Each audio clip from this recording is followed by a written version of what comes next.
you for joining our TM101 webinar. If you are just joining us for the first time, welcome. If you've been keeping track with all of our webinars from intro to TM101, thank you for sticking with us and being a part of our community. We are excited to bring the Pyro discussion to our webinar today. We're joined by some great special guest panelists, which Henry will get us kicked off with.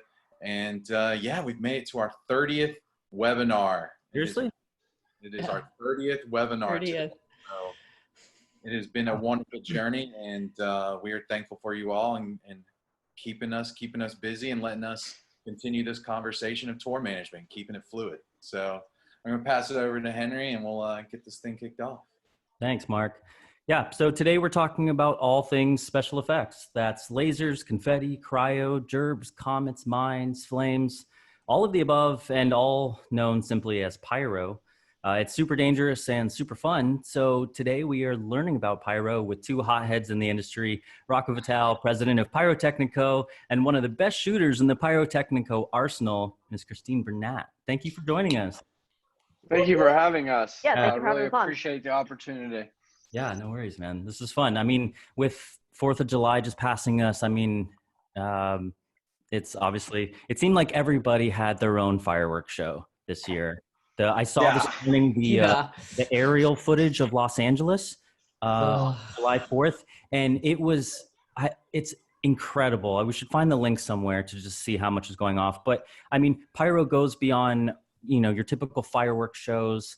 And into our live shows that we're going to get to, but like we typically do here on the channel, I wanted to take it back a little bit to origins because I find it fascinating, just kind of where the origins of pyro sort of came. But in speaking with you yesterday, I found a fascinating story behind Pyrotechnico itself. So would you mind telling us a little bit about your history? Yeah, absolutely. You know, Pyrotechnico is it's a 5th generation fireworks, special effects, laser, and pyrotechnics company that the origins date back to 1889 when my great grandfather started the company.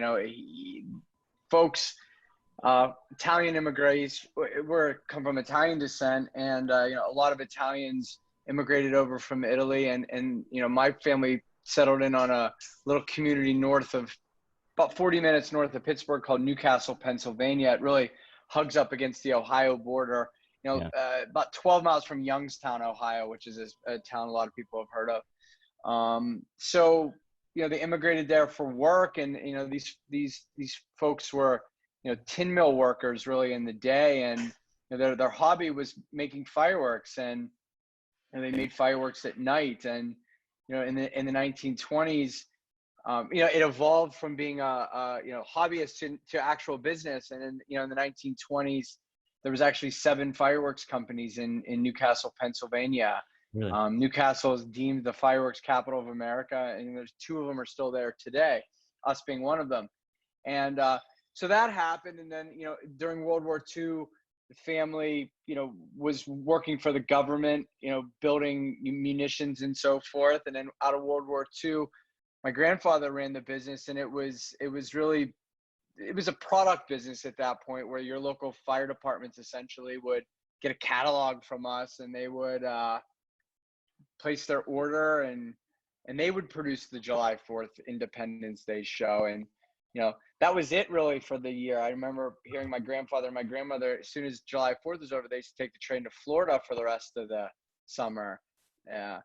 Fast forward really to 1976, when the bicentennial hit in the United States, it started morphing into a service business where folks were saying, well, can you just come do this for us, as opposed to us buying it from you?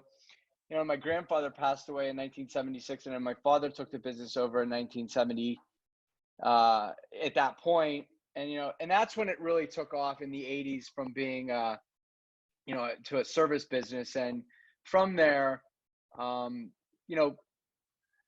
importation of fireworks became easier, and the Chinese got really good at the trade of building and manufacturing. And our business got out of the business in the mid 80s. We stopped manufacturing and just started importing everything in.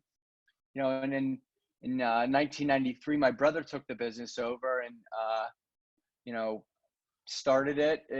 He took it over from my father, and he grew it. And,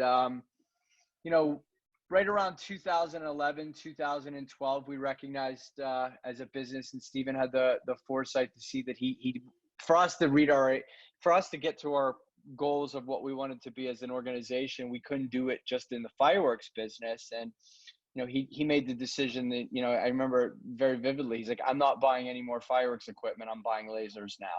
And that's when he made the choice to say, I'm moving, we're gonna look into this side of the business, because we saw our clients started asking us for it, and we saw that. And then we wanted to diversify our business to grow it. And we started really cutting our teeth in the festival world. And that led us to That's amazing. growing it. Sorry to cut you off, but before you get into the years, first of all, it's fascinating that it goes back that far with your family, and that through so many generations, you guys have gone from, just kind of as a hobby to your own manufacturing to a service business, and then adapting over the years. That shows a lot about your family's resilience, and then also just taking this technology and the research and development, right? But then you know what? Josh says customer service and longevity are what they are known for. I'd say, yeah, we agree to that. But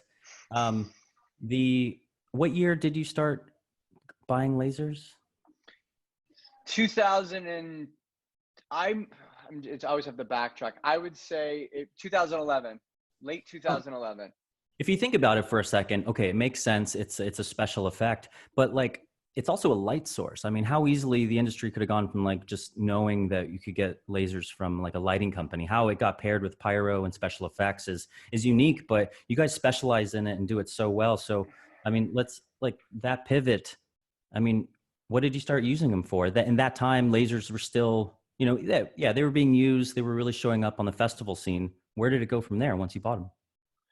I mean, we made an initial investment into laser technology, and coming with that was we were also making investments in special effects equipment, flame units, CO2 jets, and confetti, and so forth. And I would say that the way it came through is that I think one of the things about our company that we're proud of is that we do all the services. The one thing that we do that most special effects companies don't is fireworks displays. So we have that that whole package wrapped together, and that was advantageous for us early on in the festival world, because there was, I need lasers, I need CO2 jets, I need stage pyro, and we want to do a fireworks show at the end of the night. So we were able to provide that solution to somebody quickly. And what we learned was, as we started, making our way through, I always said it was so much easier for someone to write one check as opposed to writing three: laser guy, fireworks guy, special effects guy. It was easier. We were able to provide that solution, really one solution for everybody. And then, as it, to answer your question about lasers, as it grew, we started providing, Mark and I worked together on a ton of stuff, and where we would see it is we would be, doing multiple stages for, an Insomniac show, for example. So, when you're being asked to do not just one stage, but three, you have, the gear has to come with it. So it's always been I said yesterday, it's been a resource constraint for us. Right. Is that where you guys started really taking off, was in EDM? Yeah. Yep. I remember our first show like it was yesterday. What was that? It was a show here in Dallas called Lights All Night. And it was the first one we did. And then we did it. And I was like, well, that was cool. I want to do more of those. And then I called Disco Donnie, and they're still a client to the day. And they took a chance on us early on. And then I'll never forget this. I got a call. With the people I did, a production manager I did Lights All Night with. And he's like, I need you to go to Ultra to meet these people to talk about this show coming to the United States. And that show ended up being Tomorrow World. And that really changed everything for us, because that was like a huge event in near Atlanta. And that really changed the game for us right there. I can imagine. Which led us, and then we started going through there, and then that, you know, in quick evolution, EDM led us to festival work led us to Lollapalooza, ACL, those types of festivals, Coachella, which led us into meeting different genres of music. And I would say that, you know, that's really what kind of the evolution, which led us to touring.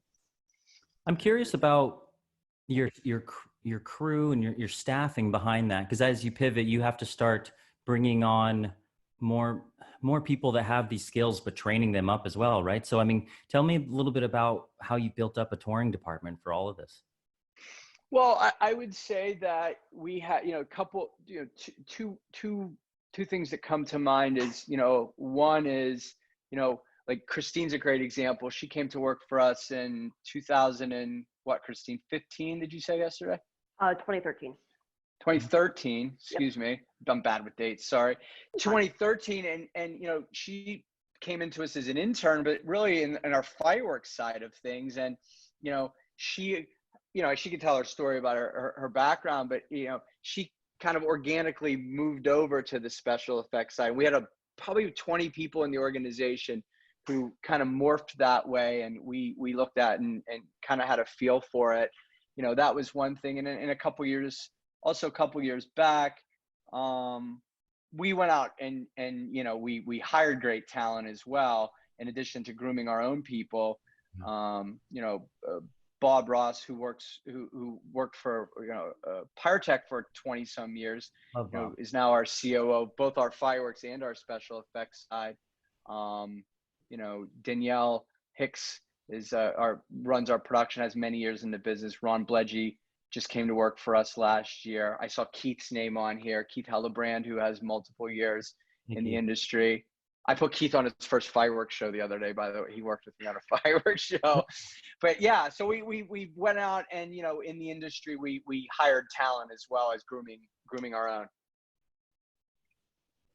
That's crazy. I mean, you definitely put together an amazing team. And I mean, I've worked with you guys for years now, and it's not just your shooter that I'm working with, because there's a lot of, you know, your office staff that I'm dealing with on a day-to-day, because we'll get into it in a bit, but the advanced process. So it's a whole team experience with you guys. And, you know, it makes, you know, Pyro can be difficult because every city, state, as we'll get to, every venue has its own regulations on how you handle it.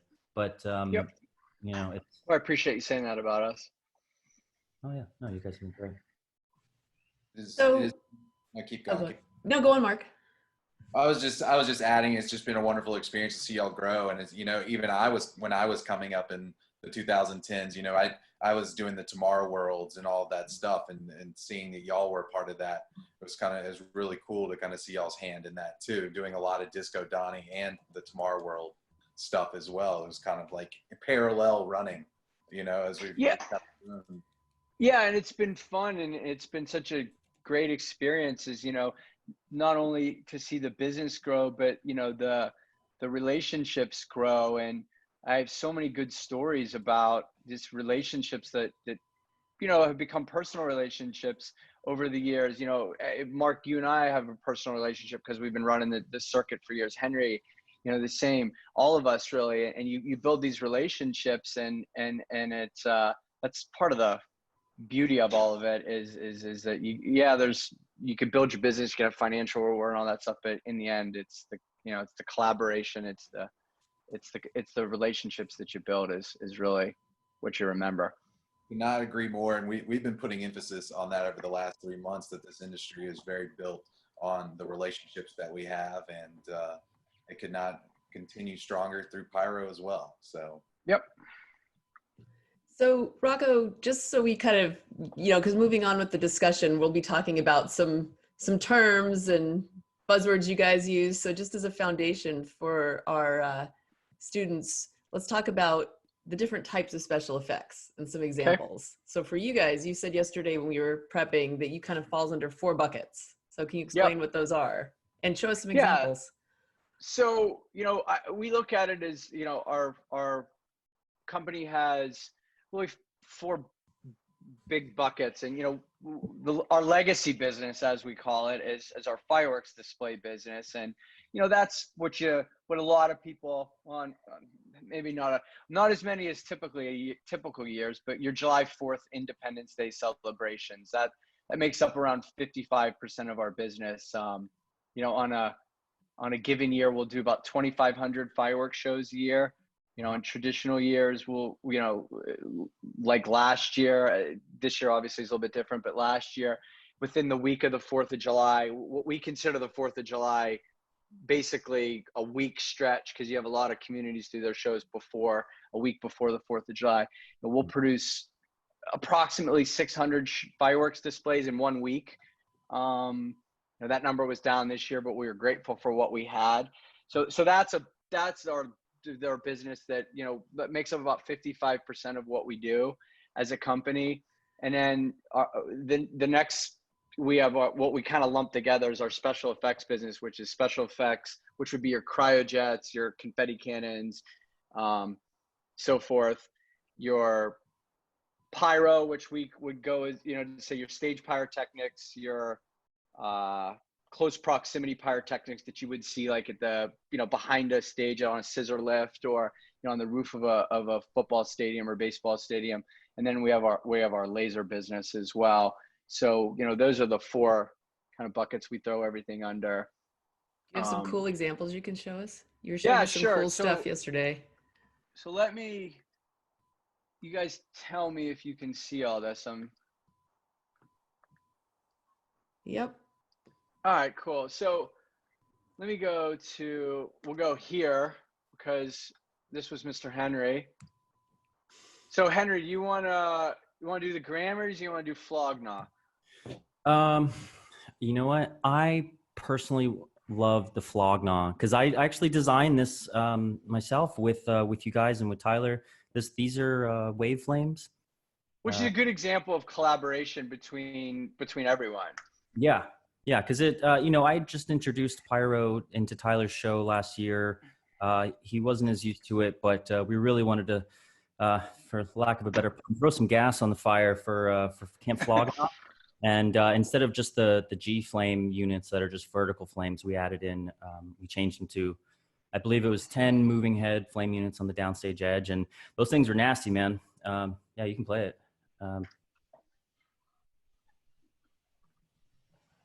I had seen some videos about how amazing these things are when you really take the time to program them. I didn't really have as much time, but we pulled off a really amazing, but like super dangerous effects of like just shooting these. I mean, he's probably he's moving all over the place. So like his proximity to these things were super close. And the way I learned, we had to lock them off on the offstage sides so they don't shoot off into the wings or monitor world. And, you know, during sound check, I stood with Tyler on stage and walked him through the whole song, so he felt comfortable where to go and where not to be. I mean, within the first 30 seconds of rehearsal, I burned off every hair on my arm. But it was safe, and, you know, safety is paramount. So, I mean, I would never put my artists in harm. That's why I wanted to show him that, like, you know, I'm going to go out there and show you that if I can do it, you can. And, but yeah, that was cool. I mean, I don't know if you have, you know, Grammys is a different kind of look, but I mean, you have, I'm sure, tons of other acts we can go on to, but this one was an amazing effect where it blended with video. It's hard to tell where the real fire ends and the video stopped, but it was, we just loved using a lot of flames last year, and then he just fell in the fire. How did you do that effect? The falling in the fire, that was video, I'm assuming. Well, it's a raked stage. It's about 4 feet high, and that's about 6 feet high, and he fell backwards onto a crash pad back there. And the effect back there was video. Yeah, that's just a video wall on the upstairs side that it's up against, and it just took a lot of time to sort of like align it perfectly. But, you know, those are your typical flame effects. Yeah. I think one thing to note about the wave flames too, just to kind of give everyone an understanding from a safety perspective, which is ultimately the top priority for everybody, is, you know, basically there's an an articulating head inside the machine, which is controlled through DMX. So in addition to having from a safety perspective, you have DMX controlling it, but you also put in physical blocks inside the machine as well. So if the DMX goes down on you, it can't just lay down on its side. And if you have a failure there's an actual physical block that stops it as well. So I just wanted to communicate that as you always want to make sure there's secondary safety procedures in your plans to when you think of all where your failure points are, so you can identify them and do something to stop them if something were to happen. Yeah. Do you have some footage of lasers? Because that's what sure. I've worked with you guys with, is like the insane laser shows, which I love. So let's see here.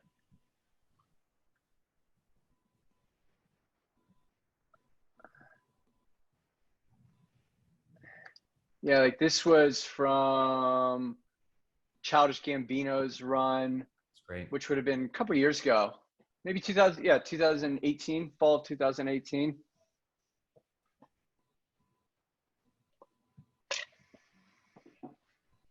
How many lasers is that? It's just going to ask the same thing. How many lasers is it in this scene right here?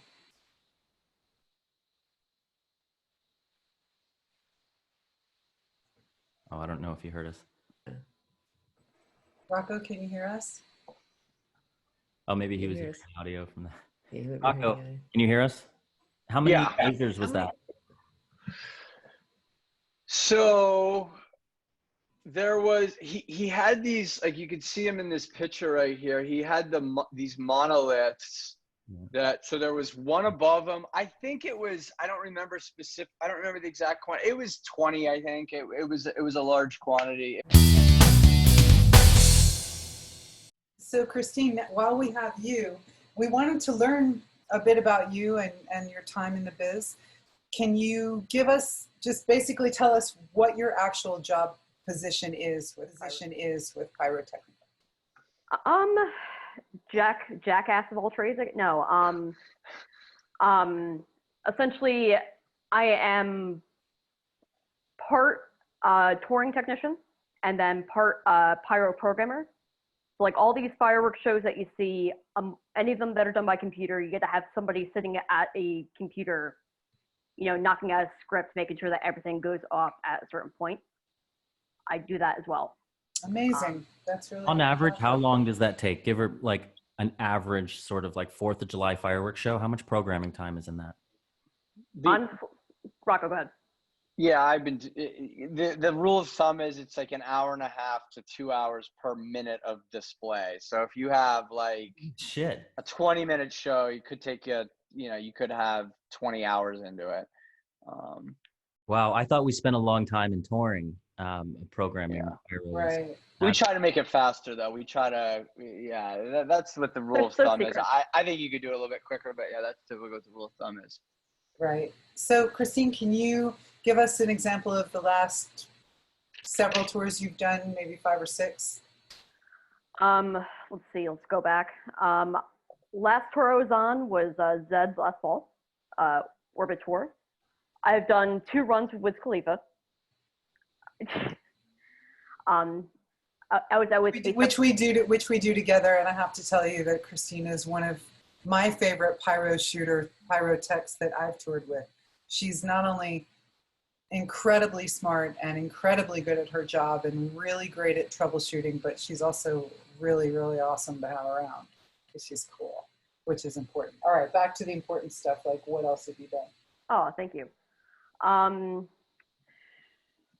Yeah, 2 tours with Wiz Khalifa, A$AP Rocky, did a stint with Fall Out Boy, and honestly, almost every major festival in the United States you could think of.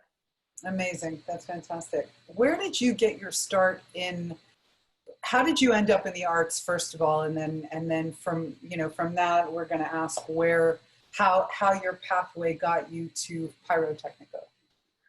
I was back in high school. I was that weird theater kid. that always, did all the lights. Go theater kids. The weird theater kid who always hung out in the auditorium doing the lights for for the 7th grade band concerts and, the really horrible fall plays and stuff like that. That kind of grew and grew in high school. Decided to go to school for theatrical lighting design, which still deciding whether or not that was a good idea. Where did you go to school, Chris? I went to Syracuse. Got my BFA in 2009. After school, just kind of rethinking things over, ended up moving down to Pittsburgh for a few different reasons, doing a bunch of freelance electrics work and all that. I had some health problems back in 2013, so I had to step back for about 6 months trying to just figure out where I want to go from there. And then had to get some surgeries done, and then just looking for things to do for the summer, looking for a possible summer stock, and then all of a sudden, oh wait, there's this fireworks company an hour away that they're hiring people for the summer. That's cool. Had you ever done anything combustible before? I mean, outside of, buying illegal fireworks from New Hampshire and bringing them across the border, no. Okay. I like that, combustible. Yeah, illegal combustibles. So tell us when you became a flamethrower. Awesome. Okay. Not on camera. No. But no, kind of as Rocco touched upon, I did the 2013 season, mainly fireworks only, out in the field, getting dirty with the bugs and throwing racks and all that stuff. And then once the effects side started growing about 2014, again, with my theatrical knowledge and just knowledge of how productions run, and then my knowledge of things blowing up, it just seemed to be the perfect fit. I would say that one thing that Steven, that's my brother who runs our company, Christine mentioned she had a theatrical background, and the person who came into what was it, Christine, 2013, you said? Yep. Pledge class of 2013 was Adam, right? He was 2012. He was a year before. A person who still works with us now, runs our inventory, manages Flex and everything for us, a guy named Adam. He had a similar background. Steven wanted to, he saw that as we wanted to move into the special effects, side of the business, it was important for us. That was he started laying the groundwork down and start in our hiring processes to make sure that we were looking at people who had those skill sets and those backgrounds. That was kind of the start of it, I would say, back then. What's your favorite thing to work on, Christine? What kind of special effects or shows, or do you have a preference? Honestly, I just like working. And I know that's a cop-out answer, but give me a good pyro show any day of the week. I'll be happy. You like shooting pyro? Yes. Awesome. Okay. So if any of our students are interested in pursuing the pyro line of work, do you have any ideas for things they might want to look into, how they might get started, what an avenue to entry might be? I'm going to ask Christine first, and then Rocco, over to you to ask to give me a secondary answer on that one. For sure. Honestly, definitely having some sort of production background definitely does help out. That's half of the job. Whether that's theatrical, whether you're local stagehand, anything like that, just knowing how things run and then implementing yourself into that is huge, is absolutely huge. Awesome. As far as the pyro side of things, Rocco could probably say better than I can, but most fireworks companies in the US have annual training seminars. It wouldn't hurt to jump on one of those, see if it's actually something you're interested in. And yeah, just Rocco, you can probably jump in better than I can with that. I don't want to take that. I'll take that class. Yeah. Yeah. Rocco, we got I'm a quote. Sorry, really quick, because this fits right in here.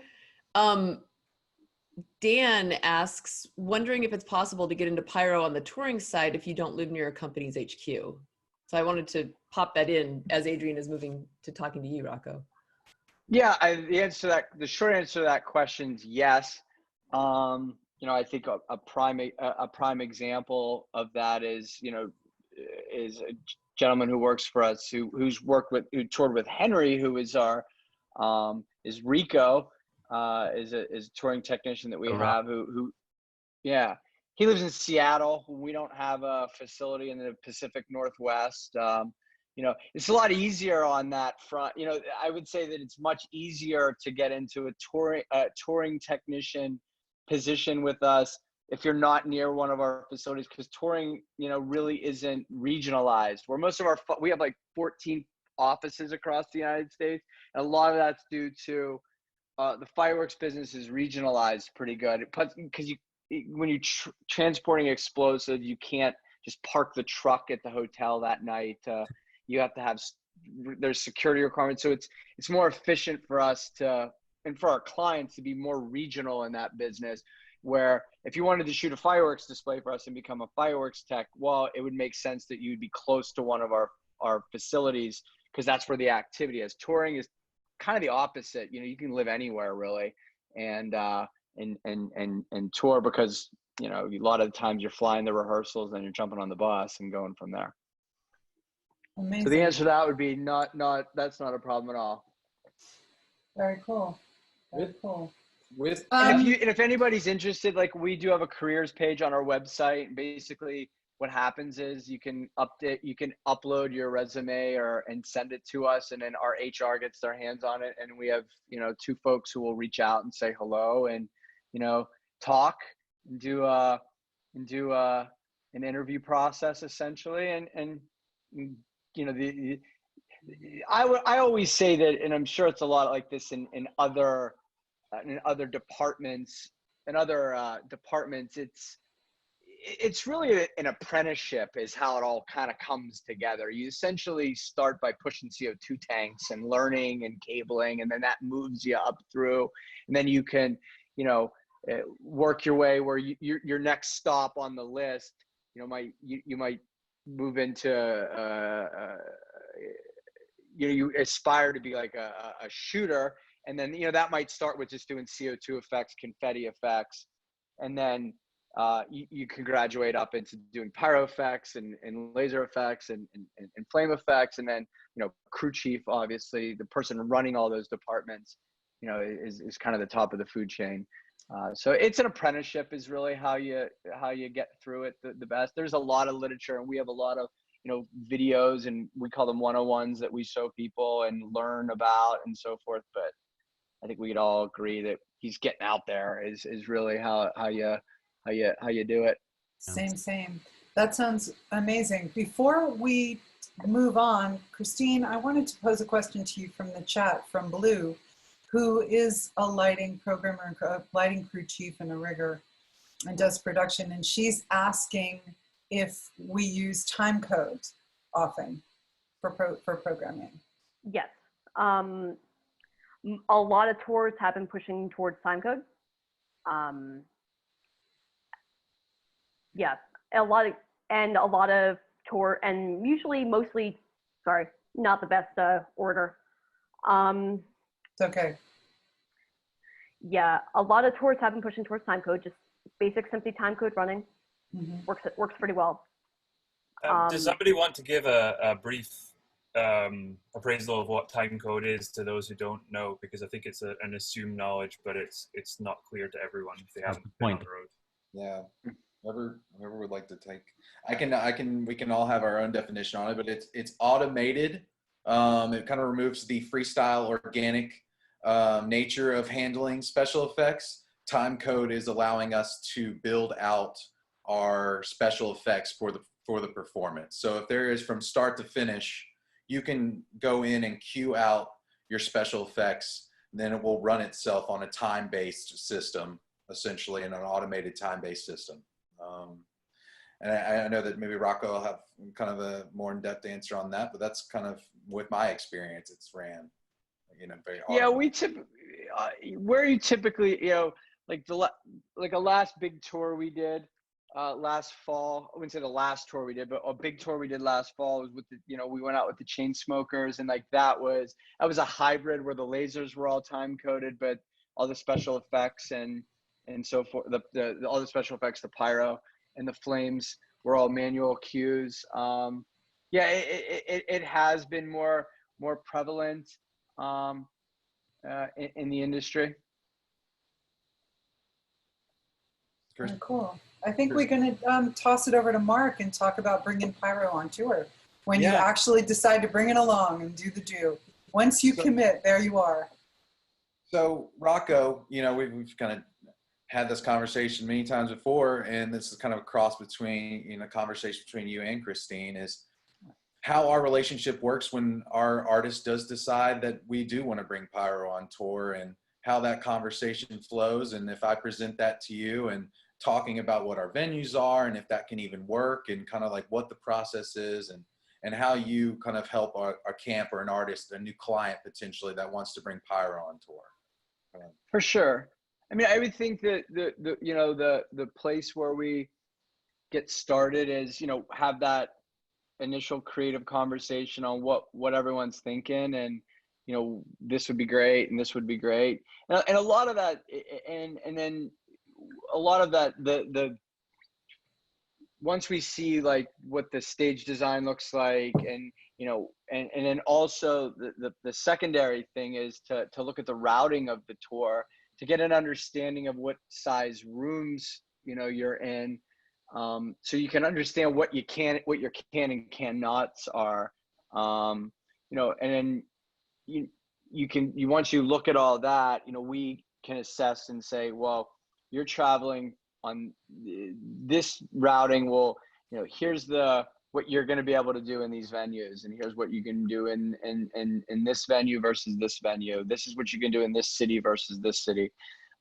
because fire departments each have their own rules essentially, and laws and codes, and buildings have their own codes and so forth. So we'll navigate you through that and show you what you can and can't do. And then once we get into that discussion, I think a lot of it is from a tour perspective, in dealing with it, is getting an understanding of how many trucks you guys have out on the road. Cause it's we could put together the greatest pyro tour in the world, but if it's going to eat up 3 trucks, then that might not be budget friendly for the show. Understanding, as you guys, and I would be interested to know, is when you guys start looking at this, I'm sure you have a sense of how many bunks you could put, based on your touring personnel that you could dedicate to pyro. So if you come back and say we have 2 bunk spaces for pyro, then you have to then back into what can 2 people do every day, so it all works together. So those are the kind of the front end conversations we have to get the process moving. Really, really great points. And I also would like to put emphasis on it, and I've seen this happen to me before, your agent will build out the tour and then they decide they want to do special effects and integrate that into the design. And you find out that half the theaters, if not half the clubs, can't do special effects in them, so it's if that's even a notion, or you've been with a client in the past, to ask those questions, because that's going to help out that conversation going into building out a routing around a tour to make sure that these venues can do special effects. Because I definitely have run into tours where we have all the bells and whistles, and this tour was built out and we couldn't even run half the venues based on requirements, and just these venues were old theaters, like the Aragon Ballroom in Chicago or something. It's like, can't do pyro. No. Very old, history behind these venues, and they just won't allow Pyro in the Chicago theater.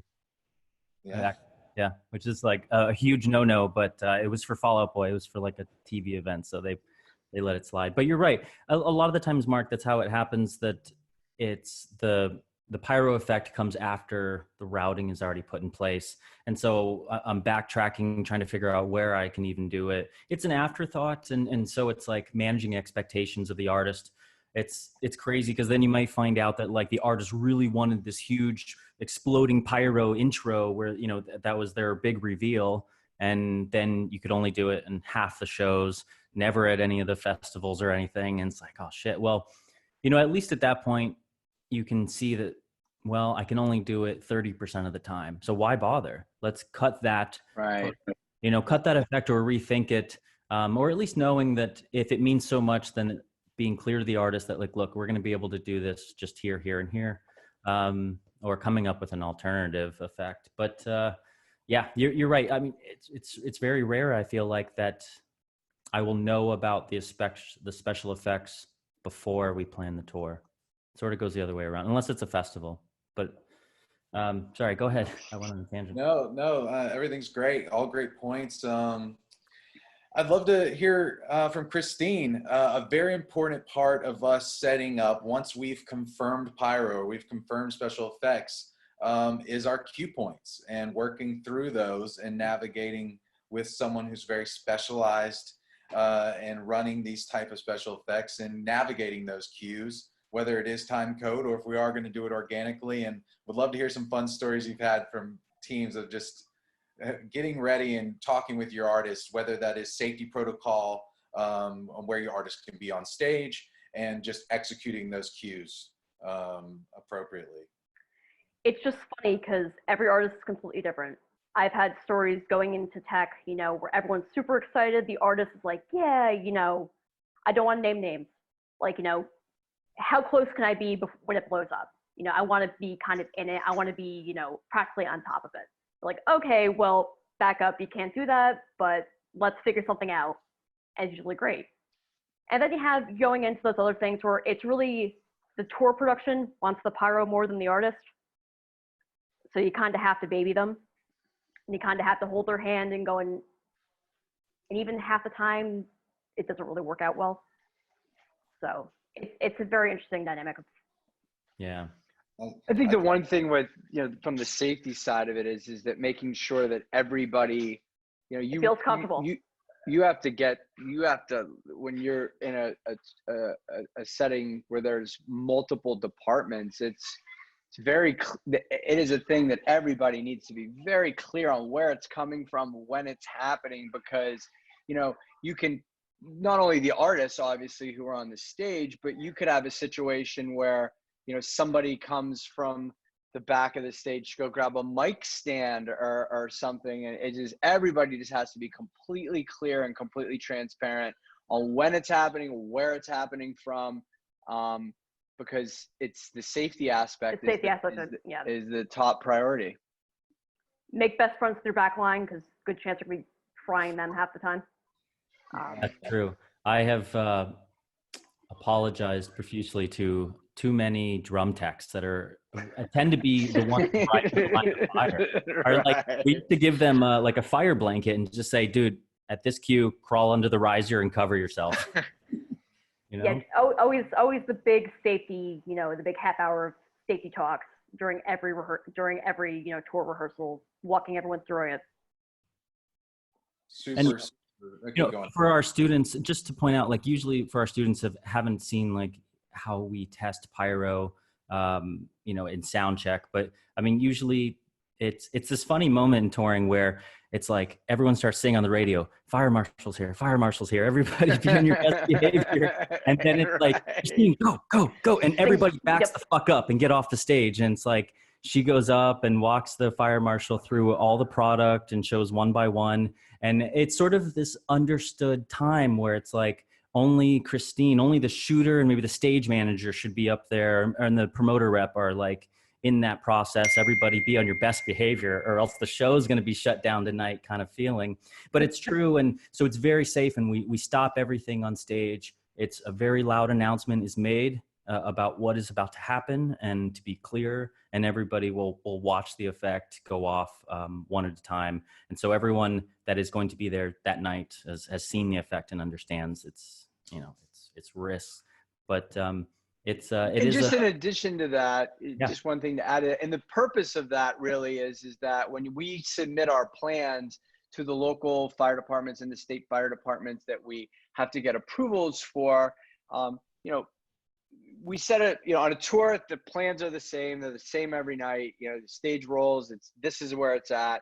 And, you get it works one of two ways. You'll get a hard copy of a permit the week before the show, or whenever, at some point prior to the show, or you'll get it after the demonstration. But regardless if you get it beforehand or after, the show is basically, it is predicated on demo, and that is meaning showing one of each effect to the fire department. That's showing one of each effect of the pyro, and that is showing the flames, so everyone can see them. They can see the placement, they can see the orientation, they can see the height, and everyone's comfortable in that. So for the students that who, from a fire department standpoint, we have a team of people who are a permitting department who's applying for all the permits ahead of time. We'll take the routing, we'll go and we'll apply for all the permits. We'll be in constant contact with the tour, keeping them up to speed on where everything is at with permitting. And then those permits they come in and they say stamped for approval, but it's all predicated on this demo that Henry's talking about, which typically happens at 3 o'clock the day of, 3 or 4 o'clock the day of the show. Yeah.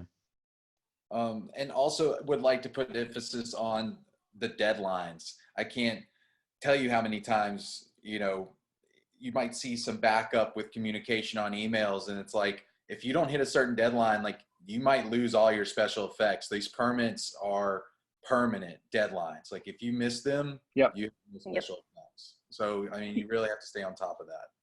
Yep. It's constant advance work for us during a tour of getting, permits filed when a show when it travels with Pyro. It's not even just like a hard yes or no all the time. It's like, this venue is open to it, but they maybe haven't had so much experience about it. And so you guys will, work with the venue to help them set their own venue guidelines on how to handle pyro going forward. It's a great process, but it's tedious. But your staff is great, because as a tour manager, there's no way you're going to learn all of those things. And so this is something we touched on in all of our classes about building the tour and advancing, is that you're using your reps and road crew as the specialists in that field to help you just manage the information. So, sorry. Yeah, it's typically a 50 to 75 page document of what we have to have when, the Pyro book's always a big one. It always, because it just has tons of information in it that's required for us to do this. All wonderful information. And I had two more points that I wanted to address. I wanted to see how your team has evolved and adapted to the world and locally as I'm trying to address this question properly, how concussion blast, how they are used and how that's changed with crowds and fans, and how artists are requesting that, and if it is still something, something that y'all put into consideration if it is used widely still. Yeah, I think Henry and I have a good case study of that, essentially, when we worked together with Tyler, where there was concussions, spec'd into the show. And basically it was, as we go through, one of my jobs is when we speak initially off the bat about what the tour is to explain to you guys who are coming to us saying this is what we want to do, where your risk spots are, essentially. And so what we'll do is we'll do an assessment of your routing, and we'll come back and say, okay, you are going to be able to use all your effects on these venues, and these venues you're not going to be able to do this. And concussion has come up as one of the effects that is now starting to get more legs underneath it, as far as that some venues won't allow it, some venues will allow it. I would say that most of the festivals has also been a place where it has come down as being a no-go in outdoor music. Yeah, most festivals don't like for our students, a concussion blast, allow it. A concussion blast effect is basically, it sounds like a bomb just goes off, and there's different levels to it. It's basically is like a small stick of dynamite in a steel chamber, just hung, up above your heads in the rafters. Back in the old days, they used to stick them in tubs underneath the stage Right. to like make it extra boomy. Can you imagine doing that now? I wanted to touch on Tim Green's question about the use of concussions and incidents over the last couple of years. And we do talk about this, and I will share that I did have a client that had a very, very graphic and socially conscious show opening. And we came into Las Vegas shortly after, I'm talking shortly, a week after the Route 91 shootings in Las Vegas. And the promoters had seen our opening. There was a lot of concussion. There were mimicked gunshots. There was a fairly graphic red covering video that, they basically said, look, out of deference to those in our city who have just undergone a tremendous trauma at a public event, at a concert, perhaps could you make some concessions? And that's when, as a tour manager and as a team, you kind of have to come together and you have to discuss artistic interpretation and artistic freedom and responsibility to your fans and sensitivity to the cities that you're going into. So directly to Tim's comment, you have to make a call. You got to call an audible on certain situations. You have to know where you're going. You have to listen to your local people. You have to understand who your audience is and what they may or may not have been through, what you stand for, what they stand for. And ultimately, you have a responsibility to the fans not to traumatize them while maintaining your artistic integrity. So that's a long-winded answer, Tim. But hey, yes, Rocco. we do. Sorry to jump in real quick, but do you have so as somebody who already at 33 suffers from tinnitus, from years of being in loud clubs, do you have like an approximate read on what a decibel level concussion blast, a typical concussion blast would be at, and whether it's actually dangerous for people who are in its direct proximity? Yeah, I have that information right here in front of me. I think it's, I have it right here. One thing to add is, from a concussion standpoint, I think it's worth noting is that, the required distance, it has more safety distance that's needed to it. It's 25 feet that you need for it. And, to Henry's point, that's why you see a lot of it when you use it, you see it go up, you fly it essentially into the rig. Give me 1 second here. But yeah, and, for me, it's like, as we go back to, back to what I was saying before, it's like when we get these, if we're doing a tour and we have the festivals, like the routing lined up, it's my responsibility to tell, our clients that this is where you can do it and when you can't do it, because if we're not transparent on the front end of what's allowed and what's not allowed, that's the downstream effect of that is just not going to be, not going to be good, because you don't want to blindside people and so forth. I can't find that right now, but I will get it for you. Yeah, sorry, I totally blindsided you with that question, but I was just no, curious when I it think came up. I think it's like 115 though. I think it's that high. It's really high. I mean, it is high. So that's something that if you're in its direct proximity is very dangerous to human hearing. So it's an interesting thing because it's not even just the decibel level of it. It's how it mimics the sound of either like a bomb or gunshots. Because there's even I had a bunch of air bursts that I wanted to use for Flognaw, but we couldn't because you have an option of having the sound effect or not. It can be almost, it can hear like the slightest pop, but you can add that sort of booming pop effect. It sounds like gunshots when they're going off. Yeah. And so we had to order it. I still wanted the visual effect of it, but we just ordered it without the sound, and it didn't have the same effect, but the visual nature was still there, and so it all tied into the music. But that was a conversation we had about just being sensitive to the festival setting and the crowd. But then on tour, when we could use a concussion blast, we would, because we had that talk with the artist and deemed that, you know, in this setting, if we could, we feel it's okay, and was an effect we wanted to have for the artistic nature of that song and that climax of the song. It would go off and would, you know, as you do at concerts, it makes your hair stand up on your arms. Like that was like sort of the effect that we were going for, not to scare people. And so it's in festival settings, I find that it's going away and you have to be more mindful of it, but that's fine. I'm impressed every year how big your catalog gets of effects and colors and options. It's fascinating. I feel like I have to re-educate myself every time I come to you with an order, because it does change.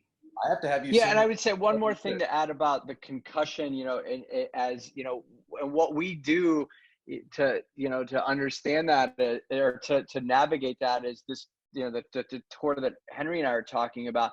You know, the way the concussions are purchased from our vendor is, you know, the vendor we use for them, they have basically grades of them 1 through 5, with 5 being the loudest.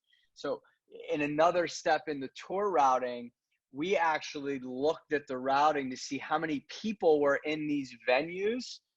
And then we had our tech in his ready box, essentially, he had levels with him. Like we had 5s, which were the loudest for the big rooms, but we also sent him lower level decibel concussions in the event where the fire marshal or the venue might have said, that's just too loud. Well, let me try this one for you because it was less. So we had a backup plan, and it always rode with the technician that there was another solution there in the event that someone deemed it too loud. So those are this kind of the back end stuff that we do in the background because ultimately what we want to do is make sure that there's a show. We'd rather, you know, okay, that's too loud. Well, let me try this one.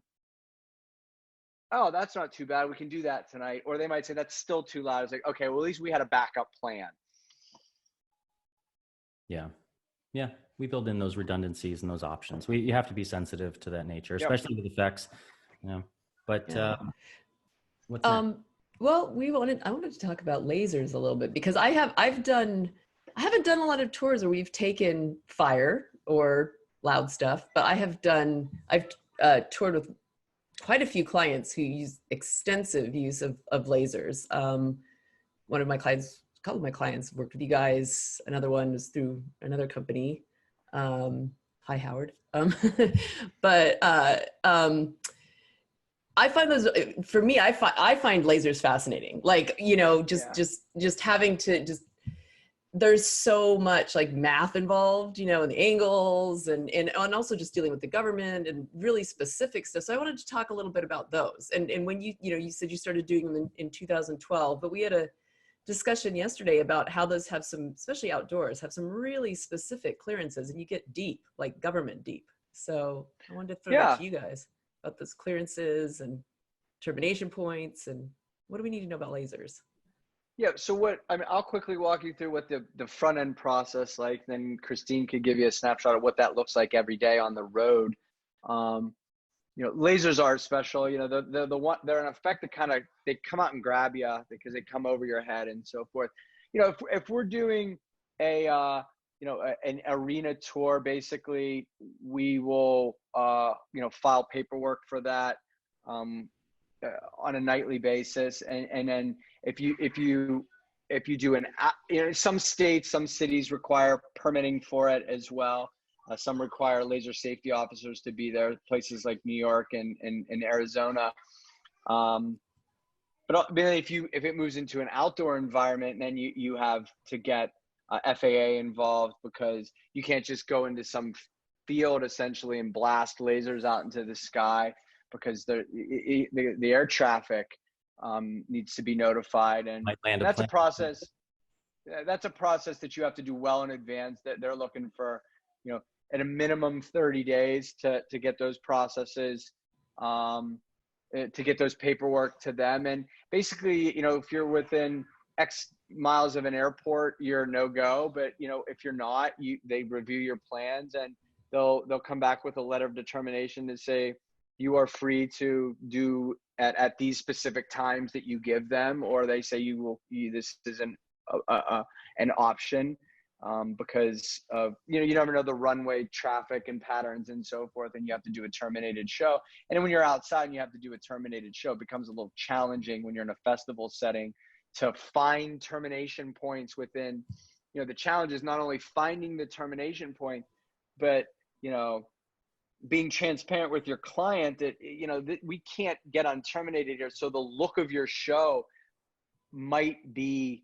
will likely be, I should say, different than what you're used to seeing. If we take a show into an arena and have, the roof of the arena in the back of the house to terminate on, you get the looks you're looking for. If we go to an outdoor music festival the next night and there's no termination, and you have to terminate on some merch tent that's like, house left, the show's going to look completely different. And it's our job to tell you guys that, so you don't walk up and say, what was that?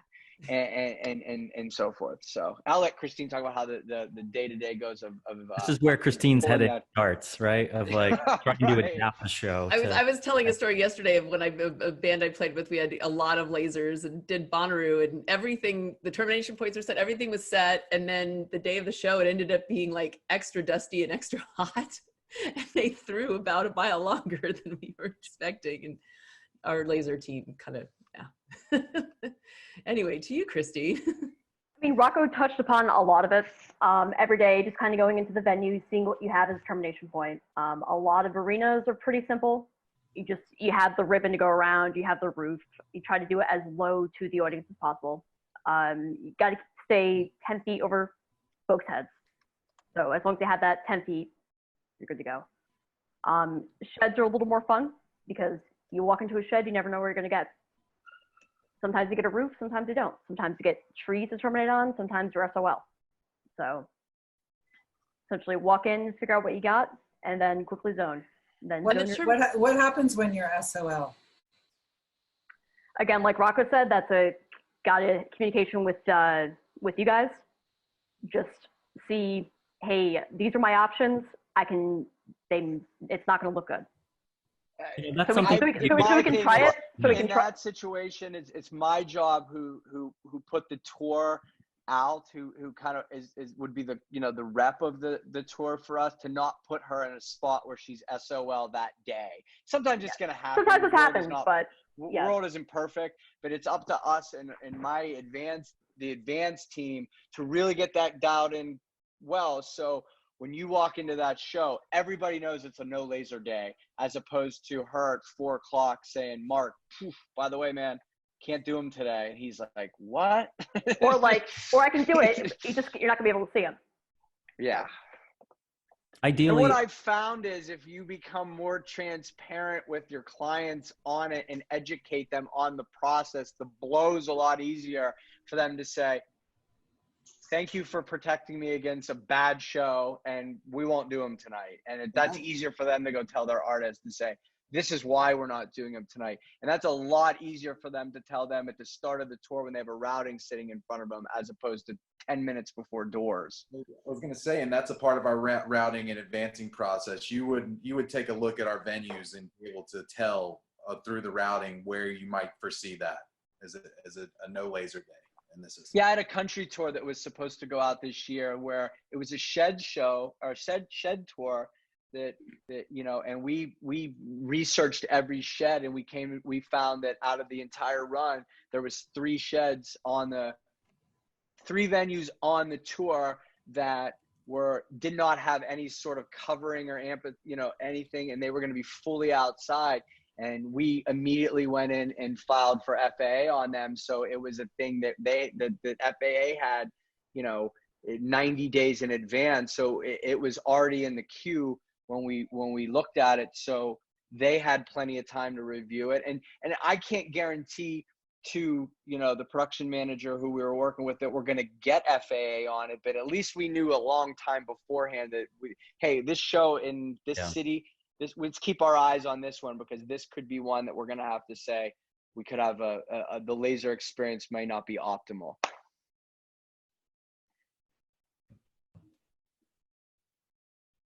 And I think I see someone on the chat put in here, you know, with lasers, you know, with, you know, in someone in Christine's shoes who zones lasers out there, it's not only eye safety, but, you know, I see someone noting camera safety, you know, video projectors is a thing of safety. You know, in the music festival world, the one thing you always see that gets you is, it's like, oh no, is when you're sitting there at front of house and the photographer goes up on the boom lift behind or the scissor lift behind the front of house, and it's like, whoa, where are you going? You gotta catch them, and you always have to have your eyes open, I guess is my spot, because you got to grab them and say, wait a minute, what are you doing? And then say, okay, you can only stay at this height because the lasers are at this height, because we don't want anything to happen to you, most importantly, or your equipment. Hey, Jim, you're muted. Jim, you're muted. There we go. Rocco and Christine, we both know that safety, we talk about safety almost in everything that we do in this industry, you know, all areas, but obviously in what you do, it's even more important because it's life and death, and what you do is you're dealing with something that's dangerous, so it leads that into it all as is. I mean, we've already discussed it in a lot of the things we've talked about today, but what other things are there that you deal with, that you can think of offhand, that you deal with on a daily basis, safety-wise, that you have to work with and communicating with crews, with artists, and just being careful what you do, you know, from a safety standpoint? I would say on the advanced side is, you know, when we do if you look at two sides of it, is like on the touring side and the festival side, you know, I would say that once you get everything logistically figured out for the tour, it kind of goes, and the plan's the same on a daily basis. Where in a festival environment, you're coming into somebody else's footprint, essentially. I would think where what makes that somewhat, where challenges pop up there, the two things that stick out in my mind are, you know, a big one is barricade distance on festivals. That's like the first question we ask is like, where are the barricades at? Because if the barricades aren't, we need 15 feet. We understand that you might not always get 15 feet in the sense of barricade distance, but you know, if someone's at 13, then we can snug the flame units, and if this show requires them to be on the downstage, which a lot of music festivals, especially in the dance music space, that's where everything lives, is down there. And you know, if you're at 13 feet, we can cheat upstage a couple feet and not have any problems with that. I would say that's a huge one, because if that's different, if you walk into a situation where that's different and it goes from 13 feet to 8 feet because someone made the decision that they wanted to pull things closer, then that means you got to go 7 feet upstage, and all of a sudden you're telling your production manager, well, I got to move 7 feet upstage. And we're like, well, where's that's the middle of the floor for our artists. And that's a challenge that we experience. And then, you know, just rolling through festivals is, you know, the stage itself, you know, if it's a mobile stage, and we have a good understanding of what, you know, I could sit here and tell you what you can shoot off every stage there is, you know, if that happened to change, and I would say what I'm getting to is the fluidity, I think, of the festival market. You gotta be on your toes out there, and that's why we send great people like Christine out there. You gotta be on your toes, and you gotta be observing what's happening, because if, you know, all of a sudden Mark comes in and we have a big pyro package for him, and Henry comes in and says, well, I want the barricades closer, and they listen to Henry, then it's like, I got to go tell Mark that, you know, we got a problem here. And I think that you're got a lot of other people in the sandbox, I think is what I'm getting to. So a lot of things could change. Yeah. Can we talk about some examples of where we've had accidents or disasters linked to pyro, and why it's important to have safety and be aware of that all the time? For instance, James Hetfield or the yeah, we talked about that. With the two examples we talked about yesterday were, James Hetfield, which was, well, when did we say that was in the 90s, right? Or in 92. Montreal, 92. And then the other one was the tragic Rhode Island incident that happened in the, 2003, I think we said yesterday. Those were pretty bad. And can we talk about how the industry changed because of those, or those accidents, or tragedies? From the pyro perspective, I would say from the Rhode Island incident, it brought it brought awareness to what indoor pyro, and it halted indoor pyro there for a long time, and it made it difficult for business back then for that stuff. But in the end, it was a good, everyone learned from it and realized that this stuff is there's no such thing as cold pyro, you know what I mean? And so forth. So I think it brought awareness to everything. And I'll let you guys speak, but from yesterday, from a touring perspective, what I heard yesterday was it's okay to say no too. Right. When you're in it. And Rocco, I think, to just jump in and segue a little bit, coming off of a conversation about what goes wrong and the things that, the result of those things that we learned or didn't learn. Can you just talk about a little bit of the requirements for a shooter?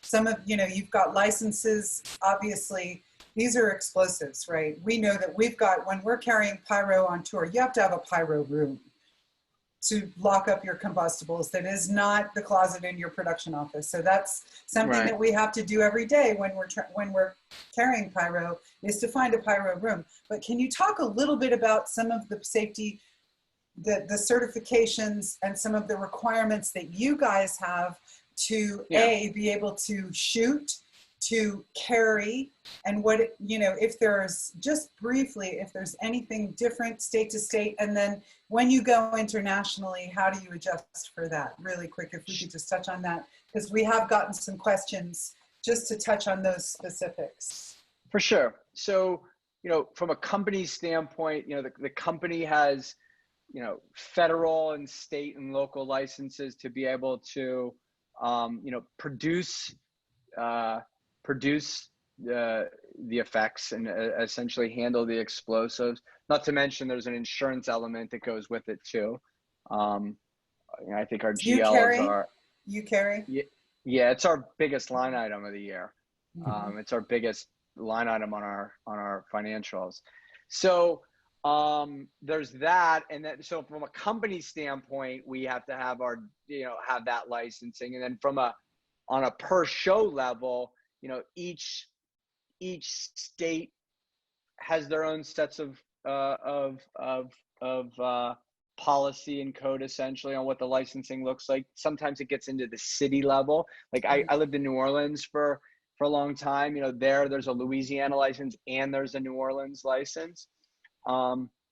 So I would say, so from a touring standpoint or a festival standpoint, if we look at the city and say, well, I'll give you a good example. Christine will tell you, how many licenses do you hold? Unmute, darling. Christine, unmute. Sorry. 4 state licenses and my Canadian. Okay. Yeah. So, you have an Ohio license. My Ohio licenses, my Illinois licenses, like Pennsylvania where I live, you don't need one. There is no, there is is no none. such thing. And I shoot a ton here, no problem.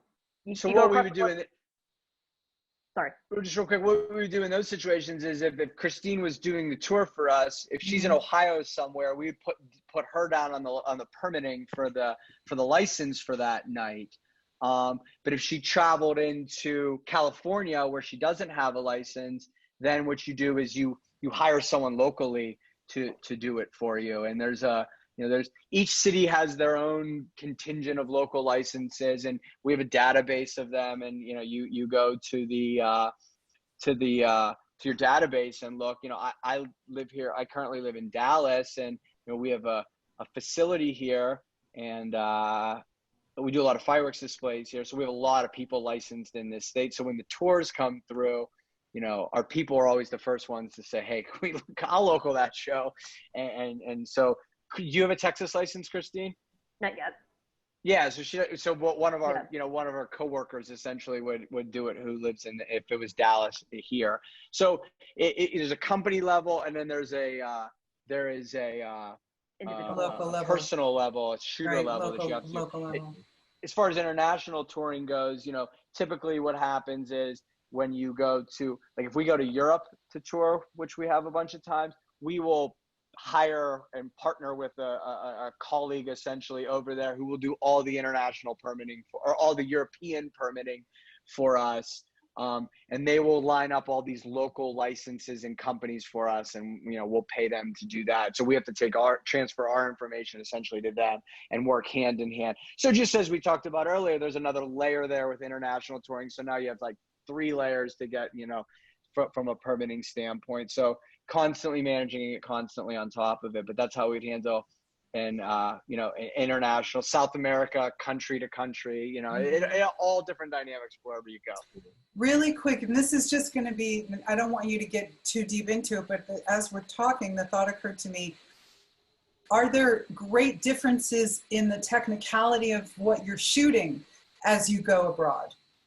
Are there bans on certain types of pyro or types of effects between, say, the US, Europe, and possibly South America? Just not to get too in depth, but I would say yes, and what it does is, but it's very similar to what you see here. I might say you can't use propane here, but we have a solution here. It's really no different than that. Big thing for us is that if we're doing a tour with pyro on it, big thing for us is that we make sure when we look at the routing of the tour and know see where the tour is going, that we make sure we use products that have approvals in all of these countries to use them. Because, you know, if someone in the, you know, mostly all of our vendors who are pyro vendors are US companies, which is phenomenal. But like in Europe, you know, they have to have CE approvals on products there. So if I tell Henry I got the greatest thing for you in the world and he sees it, then I say, oh, by the way, we can't use that in Europe. You know, it's like, well, wait a minute, why didn't you tell me that? It's so we have to look at that. So product has to be approved in all of these places as well, which the vendors in this country do a phenomenal job of doing that. So because they are the main suppliers for all world tours, you know, the European pyro companies mostly buy their product all from the United States to use. So these folks have to make sure their stuff can be used all over the world.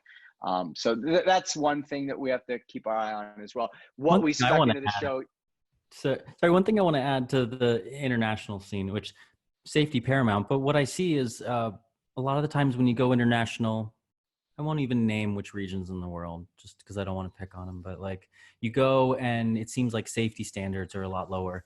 I'll, you know, do a one-off festival where I order, you know, a bunch of different cues, and I'll get there and go over it with the shooter and the cues, and then they'll just say, well, do you want to just shoot it tonight? Here you go. Like, and they'll just like basically hand me the board and like, here, you can do it. And I'm like, seriously? Like that would be that's awesome. But like that's unheard of in a lot of the world of letting somebody that's not licensed or from the company shoot it. But I see it. I've shot many shows myself. Or you send it over to like the Pro Tools guy, the guy that knows the tracks and knows the cues and the songs, like gets to hit the button. Sometimes it's a part of the job, but seems unsafe to me. I think, and jumping off from everything that you've just said there, Rocco, I think what that tells us is to leave it to the experts, i.e. a company like yourself. And those who are not familiar with what happened in Rhode Island, because I wasn't until I stumbled upon it one day, having grown up in the UK, a band tried to do it themselves. And a TM tried to use some indoor fireworks. 100 people were killed, and he went to jail for 15 years. So if you need any more reason than that, you know, you shouldn't be in this industry to start with. Yeah. But I wanted to kind of segue into something that we've been touching on recently. One of our most recent webinars was on green touring. And I know that this is a question that's kind of come up in the context of this and other topics.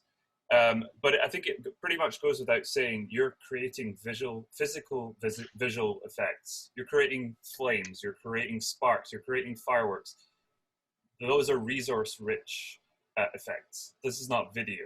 You're not creating something digital. You're creating something physical. So is that a consideration in your industry? Are you conscious of it? Is it something that plays into your planning? And are changes being made to try and push things towards a more sustainable future? Yeah, I mean, I would say that out of all the departments that you see on a tour, ours is the one that I can't think of another one unless, you know, lighting has fog fluids and so forth. We consume a lot of things on a show. Our stuff goes from, you know, Christine loading pyro boards in the morning of maybe 200 pieces of product. That is garbage by the end of the night, you know, when it's all done. So we go through a lot of stuff, and that's always an added layer to a tour too, is making sure the tour has all the consumables they need, because there's restocking efforts. But, you know, I would say from our standpoint that, you know, like confetti is a big effect of ours. You know, we're very conscious of making sure that in outdoor environments that we only use, you know, biodegradable tissue confetti. When, you know, if someone's asking for, you know, metallic confetti or PVC confetti, we just won't do it. That's just not cool. And, you know, from a pyro standpoint, a lot of our pyro vendors here in the United States, you know, they're coming up with solutions to create less smoke in the devices, because you don't want smoky pyro. That doesn't make for a good experience. And they're coming up with chemical compositions to make things less smoky, you know, less perchlorates and things which inherently make them, you know, more, you know, green, I guess you could say, in the long term. You know, also a lot of the new technologies, you know, I guess what I'm saying is a lot of, because, you know, in a music festival environment, you see a couple scissor lifts behind the stage, you know, for big aerial effects and so forth. Those products are all made nowadays to be completely debris free. And what that means is, you know, so there's no paper coming off them. And that's a result of stuff not go, you know, debris coming down into, you know, the backstage area. But in turn, it also creates a less paper environment, you know, for stuff not coming down, which makes it, you know, more green. So I think the pyro world is definitely trending that way, in the sense that in the close proximity stage thing, looking for less smoke, you know, no debris in the products as well. So, right, and you know, on our most recent panel on green touring, our colleague Jen put forward a suggestion of potentially in the pyro world, collecting the copper wire, pulling out the copper wire from the spent devices at the end of a show or the beginning of the next show. Christine, could you maybe talk to the practicalities of making that happen, whether you think it's realistic, and you know, whether you think there would be value in that on the tour? Little bit of value. So what happens is that usually in the mornings or afternoons, I load the boards up with the pyro product. The show happens, we shoot. At the end of the night, I take a look, make sure that all the product went. If there's a piece or two that did not go, I put it away into the day box. The boards go into the truck, because pyro is always the first on the truck, no matter what. So there really is no time to do any sort of stripping at the end of the night. So it would have to happen the next morning when I'm getting ready to reload my product. Is it feasible? Yes. Is it going to take a little bit of time out of my day? Yes, as well, but it's not going to be a time killer. Maybe about an extra 10 to 15 minutes, because you have to go through and individually cut every piece off of every product. Yeah, and when we talked about it yesterday, you suggested maybe a garbage bag's worth across a tour. Is that right? Is that what you suggested? Something in that region? Something in that region. About a nice big black garbage bag's worth of cables. I mean, it's about Right. 4 to 6 feet per match. Mm. So that's potentially something that, across multiple tours, across multiple years, could be something that is useful to us. And given that it is a relatively small time outlay in your day, maybe that's something that we as tour managers and production managers can start factoring in on the front end of our day. And whether it's you or whether it's somebody under you, I don't know if there's a way local crew can be involved in that. I don't know. Like you said, these are spent devices, so they're no longer required. But that's something that we can carry forward into our future webinars on that. And Rocco, I think you had another suggestion when we spoke yesterday regarding flame canisters. Yeah, two very two popular machines that you see out in the industry today are there's the LeMaitre Quad Salamander Pro, and then there's the Galaxus G Flame that are both flame units. And where they're advantageous is that they basically have you purchase fuel canisters for them, and they each hold up to 4 canisters inside of them. And from a touring standpoint, they're really great because you can there's no really all you have to it is a power data line, whereas you don't have any external reservoirs or external accumulators or so forth, so that it's all contained in the machine. And you get some really amazing effects out of fire departments, love them, and so forth. So very popular item you see out into the marketplace right now. But the canisters themselves you can't just take those and dump them in the garbage. I said yesterday, you can't just, I guess you could, but it's not the right decision to make to just throw them in the garbage can outside of the pyro room and leave them behind and go to the next stop. So, we go through a lot of these things with our touring and our sports teams and so forth. So, we have processes in place that you basically have to send them off somewhere to get rid of them. And one thing on a tour we noticed yesterday, we mentioned yesterday is that these spent cans accumulate on you as a tour goes on. And Henry, you mentioned you were using, we used 40 cans a night. Yeah. You compound that over a 40-day tour. That's a lot of cans. So we discussed working with our production to maybe find stops along the road where someone could take these off and get them offloaded. So they're disposed in the right way and not just thrown in the garbage can, essentially. Yeah. I think we can tour managers and production managers can easily put those things into practice.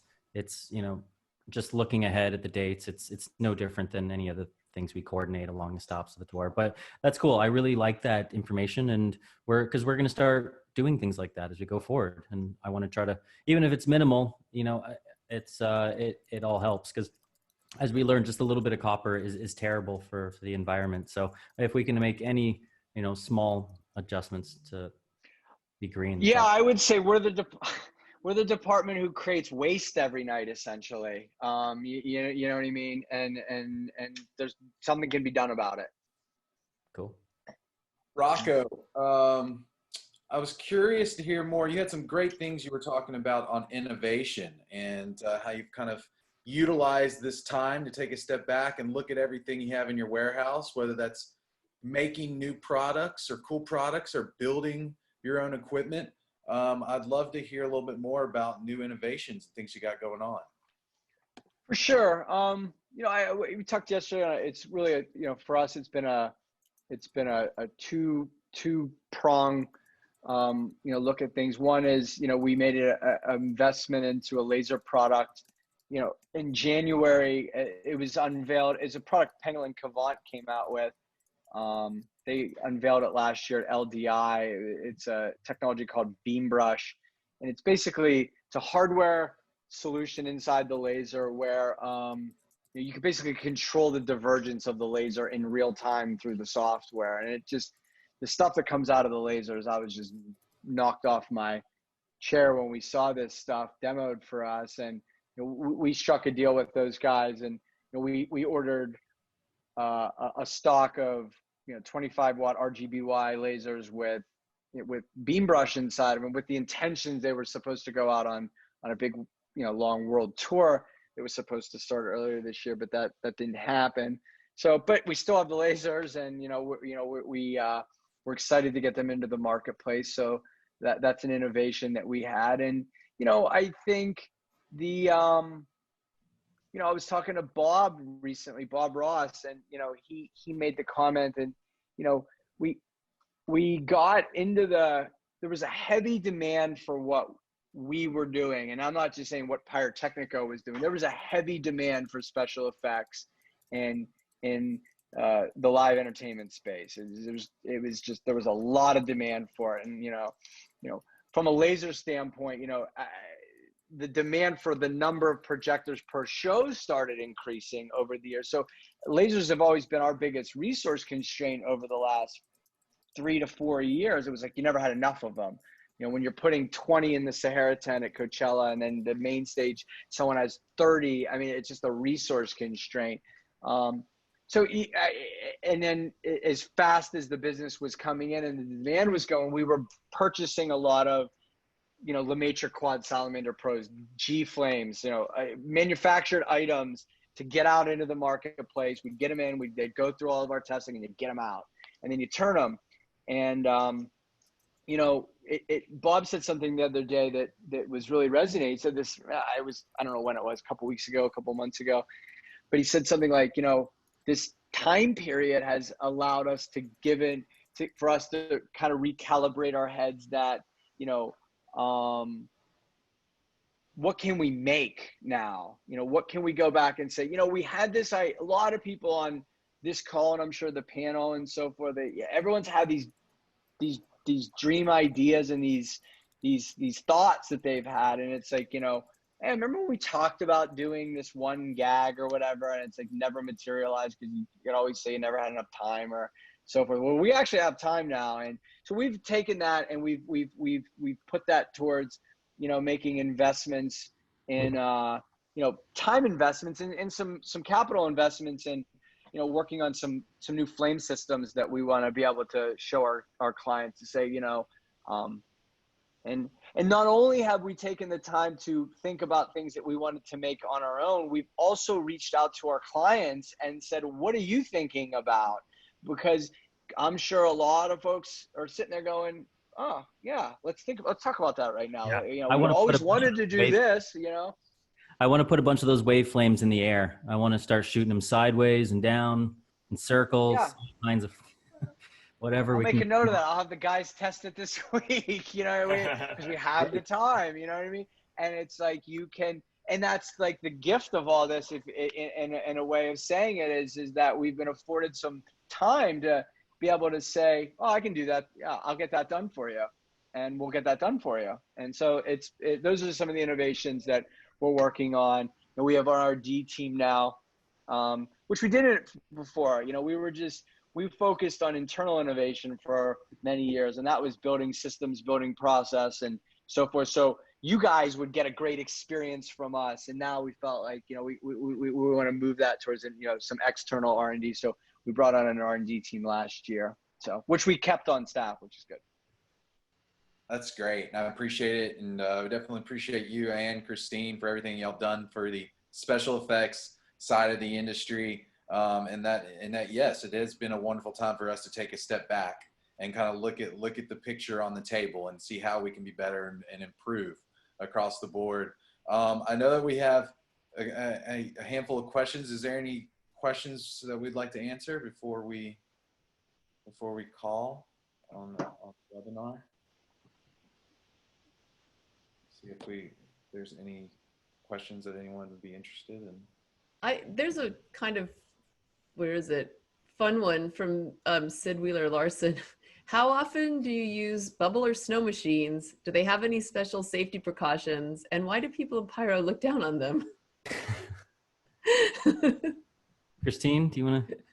The look says it all. On bubble? Because they're cute. They're messy. They are super messy. I mean, there's no restrictions on them, and except the fact that, bubble machines, it's soap. most of the snow machines are soap mixture, so it just gets everything dirty and soapy, and the stage gets slick. Oh. And it's a fun gag, but at the same time, everyone's pissed off at the end of it. We use copious amounts of confetti to mimic snow in all of our current Christmas pageantry. I work for the Queen of Christmas, and we're not using real snow. We have dancers and things that people that need to remain standing up. So confetti, but multiple confetti machines over the stage, and if they don't trigger, we have hell to pay. I saw the best bubble cue I ever saw in my life was we were on a dance music festival, and for some reason we had all these bubble machines in the pit, and I don't know why they were there, but they were there. I don't know if someone requested them or what. And oh God, I know what you're talking about. Yes. And it was a show we did for Disco Donnie, and DJ Snake was performing, and he happened to put on the song from The Bodyguard from Whitney Houston, and our operator out of nowhere like threw up the bubble machines real fast and turned on like 18 bubble machines, and it was the best bubble cue I've ever seen. I was like, wow, you nailed that. And he was like, yeah, just spontaneously came to me. But yeah, we did a show this year. We did it, but back to bubbles, we did a show. We worked with Kids Bop earlier this year, and the bubbles were huge because the kids just loved grabbing them. We used the Magic Effects machine that the smokes inside of the bubbles. I don't know if you guys have seen those yet. The machine creates bubbles with smoke inside of them, so you can light them so the bubbles have light, and they're really cool. The kids just love going to grab them and so forth. That's awesome. We used to do snow machines are popular in the winter, obviously. A lot of churches like to use them and so forth for their theatrical performances, especially down south. So yeah. I was gonna say I do not miss the foam tours. We used to do these events. Oh wow. Oh god. Oh boy. Foam, and it was that was an experience. Yeah. I remember foam concert. I remember a few back in the day. Stacy has a great question here. What can aspiring tour managers do to make the process easier when it comes to working alongside a pyrotech? And hold on, where's it gone? Like designing working on the stage design, learning safety procedures, etc. Christine, you interact with tour managers and production managers all day, every day on tour. What's something that you could maybe suggest to somebody who's an aspiring tour manager that would facilitate an easier working relationship with you personally as the shooter on tour? Honestly, just keep open communication at all times. If you have any concerns, bring them up right away. If the artist has any concerns, bring it up right away. Always back and forth, just to make sure that everything is safe, everything's coherent, everyone's comfortable. And trust that you're the expert. Take our concerns seriously. That too, right. Yeah. And because we talked about this yesterday, but I don't remember it coming up yet. You have to trust that you're the expert in this situation, but that also you want the show to. You're not working against the tour. You want all the effects there. I don't want to cut anything, but if we go into, going back to shed tours, every shed is different. Some days you do have to cut things down. I don't want to. I want to be 100% all day, every day. But if it means that the artist is going to get hurt, or I'm going to set, some video panels on fire, sorry. And that's something that goes across all of the touring creative worlds. You have to realize as a TM or a PM that your lighting guy wants as much of his light. He wants all of his lights on and doing everything that he designed, or nobody wants to cut down their own show, whether that's pyro, video, lighting. So that if Pyro's coming to you with a safety concern or a flat no on something, then you have to trust them as the expert. Because go ahead. Sorry, the folks who do that, the folks that do this for us, they're coming for their main purpose in being in the business is to create oohs and ahs, is what we say at our company. They're in the business of making people smile and making people happy. They're not in the business of enforcing code out in the environment, but it's their job to communicate the quote. So their interest is always to do the effect and always want to make the wow and always do what's best for the artist and the client. But sometimes when they tell you that we cannot do this tonight, they're coming from a place of protection. And honestly, 9 times out of 10, I've already been sitting there arguing with the fire marshal or arguing with the venue before I even going to you guys, trying to be like, well, can we do it this way? Can we, like, I tried to do all my last ditch efforts before I come to you guys, saying, hey, sorry, just the way it is. I have some tips I would throw into that. And this maybe applies to times when maybe you're advancing a one-off festival show and the festival has a vendor that is supplying the pyro for that stage. So if you're in that situation, have a very clear cue sheet, as clear as you can make it, of here's the set list, here's the song, here's the breakdown of the song, here's when the effects should go off, and then just have that talk. I've even filmed it and shown it and sent it to the local shooter so they can visually see with the music where it's going to go off. And shooters are all different. Some want the visual nature. Some are like, just tap me on the shoulder, dude. And but so work locally with your shooter. I'm always standing next to, if I haven't worked with that shooter, I'm always standing next to them before that cue goes off, just so I'm aware of anything. Because you don't know if maybe the artist looks over and gives a sign like, cut it or something. I have to, I know those mannerisms from my artist and the local person doesn't. But it's a lot of times where I have pulled off an amazing last minute effect because I had very clear notes for them. And then what else was I going to say? Just kind of knowing what the products can do. You got to know what you're ordering, and your websites have amazing links that show the effects and ways that our artists are using them. So educate yourself on what they can do so you know what you're ordering. Yeah, I would say to kind of echo that point, Henry, is that if you're, as a production manager, tour manager, if you're moving in, one thing to be mindful of is that if you're on a tour, you have the same team with you every night. And so you can look at your team and say, okay, they know the show. They know where he's going to be or she's going to be, the artist. They know where the band's going to be. They know when it happens. They got it all figured out. They know when the drum tech comes out, back to that. Where when you're in a festival environment, I think the big things is that, that shooter who's for that festival provided company doesn't have that knowledge, or doesn't have an intimate knowledge of it, on a nightly basis. And I think that the other thing is that we're in festival environments is that if an artist is playing a festival environment or a touring environment, they can control essentially who's behind the stage and who has access to everything behind it. Festival environment, you can't control it. So you might have, you can't control the other people that are going to be on that stage and so forth. So you have to have your radar up a lot higher, I would say, on a festival standpoint. If you're advancing the pyro from each festival that you're doing. Are there any more questions? I think we're running late on time, and I want to be respectful of everyone's week. But I've really enjoyed this one. I love pyro. You guys are great, and thank you for joining us today. Any last thoughts? Thanks for having us.